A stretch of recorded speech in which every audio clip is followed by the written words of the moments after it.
이문열의 소설 우리들의 일그러진 영웅이라는 유명한 소설이 있습니다. 그 내용은 이렇습니다. 초등학생으로 서울에서 공직 생활을 하고 있던 아버지가 어떤 일로 자천되어서 시골로 전학을 가게 된 소년이 있습니다. 하지만 이 아이가 그 시골 학교에서 마주한 현실은 굉장히 견디기 힘든 무서운 곳이었습니다. 거기에는 엄석대라는 아이가 있었기 때문입니다.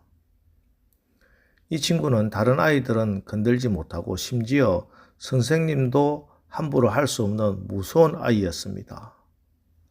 그런데 주인공이 하루는 한번 객기를 부려서 엄석대에게 저항해 보았지만 무참히 깨어지고 맙니다.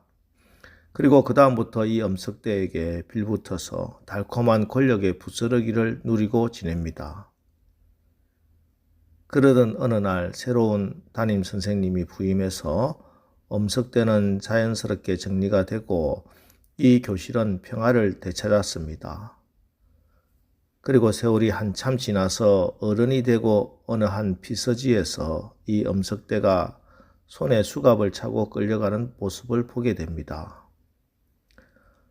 이처럼 그렇게 커 보이고 무서워 보였던 엄석대가 몰락하는 모습으로 이 소설은 막을 내립니다.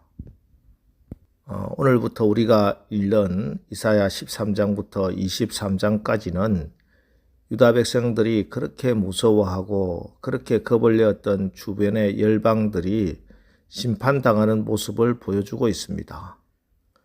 그 중에 가장 먼저 오늘 13장에서 심판의 경고를 받는 나라는 바벨론이라는 나라입니다. 그런데 사실 이 이사야가 예언하던 그 시기는 아수르가 강대국이었고 바벨론은 이제 신생국이고 그보다 훨씬 더 후대에 패권을 쥐게 되는 아직 그 세력이 미미한 나라입니다. 아직 그런 나라가 있는 줄도 모릅니다. 자, 그런데 하나님께서는 이사야에게 예언의 영을 주셔서 장차 일어날 나라 중에 가장 강력한 나라가 바벨론이 될 것이고 그 나라도 결국은 하나님의 심판을 받게 될 것을 오늘 예언해 주고 있는 겁니다. 1절 말씀을 보겠습니다. 아모스의 아들 이사야가 바벨론에 대하여 받은 경고라. 이제 신생국인 바벨론에 대해서 이사야 선지자가 받은 경고입니다. 6절 너희는 애곡할지어다. 여호와의 날이 가까웠으니 전능자에게서 멸망이 임할 것이미로다. 이어서 9절도 봅니다. 보라 여호와의 날 곧 잔혹히 분냉과 맹렬히 노하는 날이 이르러 땅을 황폐하게 하며 그 중에서 죄인들을 멸하리니. 자, 그렇다면 왜 하나님께서 이 바벨론을 이렇게 심판하셔야 했는가? 11절 말씀 보세요. 내가 세상의 악과 악인의 죄를 벌하며 교만한 자의 오만을 끊으며 강포한 자의 거만을 낮출 것이며. 자, 결국 바벨론이 멸망당한 이유는 교만과 강포 때문이라 말씀합니다. 나중에 보면 바벨론은 하나님께서 도구로 사용하신 나라였습니다. 이스라엘이 유다가 하나님 앞에 제대로 서지 못하고 하나님의 말씀대로 살지 못했기에 하나님께서는 주변의 열강들을 들어서 당신의 민족을 심판하게 하시고 다스리게 하셨습니다. 이스라엘은 아수르로 또 앞으로 유다는 바벨론이라는 나라를 하나님이 몽둥이와 막대기로 사용하셔서 하나님의 백성들을 징계하시고 바로 잡으시려고 한 겁니다. 그런데 막대기에 불과한 이 나라가 스스로 높아져서 하나님이라고 자처할 때 하나님께서는 이 나라를 가만히 두지 않으시고 심판하셨던 겁니다. 그렇습니다. 늘 교만은 패망의 선봉이요 거만한 마음은 넘어짐의 앞잡이입니다. 교만한 사람의 운명은 멸망입니다. 무엇이 교만입니까? 눈높이가 점점 높아지는 것, 콧대가 점점 높아지는 것이 교만입니다. 높이 올라갈수록 더욱 깊게 떨어지는 것이 이치므로 교만했다가 떨어지면 멸망합니다. 파멸합니다. 야고보서 4장 6절에서 하나님은 교만한 자를 물리치시고 겸손한 자에게 은혜를 주신다고 하셨습니다. 예, 겸손한 사람에게 하나님이 은혜를 주십니다. 그래서 겸손한 사람은 존귀한 자가 됩니다. 겸손하면 많은 사람들에게 존경받고 칭찬받고 인정을 받지만 교만한 사람은 결국 수치를 당합니다. 오늘 이 새벽에 내 마음속에서 겸손히 살아나게 하시고 교만은 점점 사라지게 하여 주옵소서 하고 기도하시고 또 그렇게 응답받아서 하나님의 은혜를 받고 하나님께서 높이 들어서시고 하나님의 살아계신 표적과 열매를 맺길 주님의 이름으로 축원합니다. 그리고 이 바벨론이 심판을 받게 되는 중요한 이유가 그들의 강포함 때문입니다. 이 바벨론은 주변 민족을 떨게 할 만큼 아주 잔혹하고 아주 무자비했습니다. 긍휼히 여기는 자는 복이 있나니 저가 긍휼히 여김을 받는다고 하셨습니다. 하나님의 심판은 자비를 베풀지 않는 사람에게 무자비합니다. 그러나 자비한 자에게는 하나님이 긍휼을 베풀어 주십니다. 자비는 심판을 이깁니다. 여러분, 자비는 단순한 동정이 아닙니다.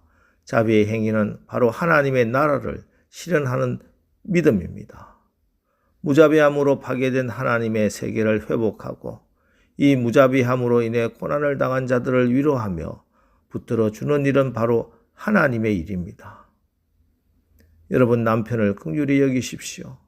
아내를 불쌍히 여기십시오. 자녀를, 부모를, 교회 식구들을, 특별히 교회 밖에 있는 내 이웃 불쌍히 여겨야 합니다. 그때 우리 가운데 하나님의 자비하심과 긍휼하심이 다스리는 하나님 나라가 임하게 될 것입니다.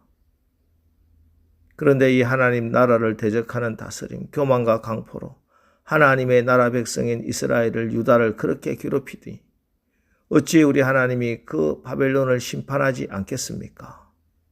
하나님께서는 그들의 교만과 그들의 강포를 가만히 두지 않으시고 이렇게 소돔과 고모라가 멸망당한 것처럼 심판하시겠다 하는 겁니다. 그리고 실제로 오늘 예언의 말씀대로 100여 년이 지나서 기원전 539년에 바벨론은 메대와 바사의 연합군에 의해서 멸망당하게 됩니다.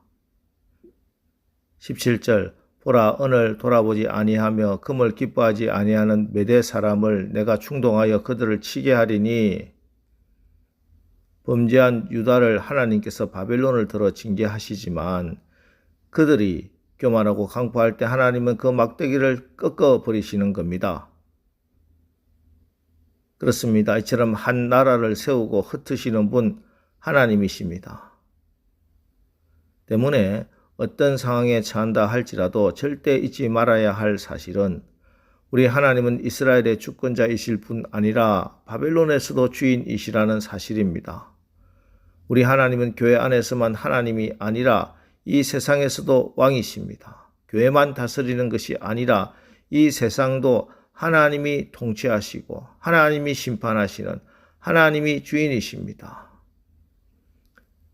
그러니 여러분, 세상을 무서워하고 두려워하지 마십시오. 우리가 경외하고 순종해야 할 분 하나님 오직 한 분이십니다. 그 하나님께 기쁨이 되고 하나님의 마음에 들기만 하면 됩니다. 하나님께 기도하면 됩니다. 우리 하나님은 어디서나 우리를 만나주시고 어떤 곳에서도 하늘의 문이 열리는 기도를 들으시는 아버지십니다.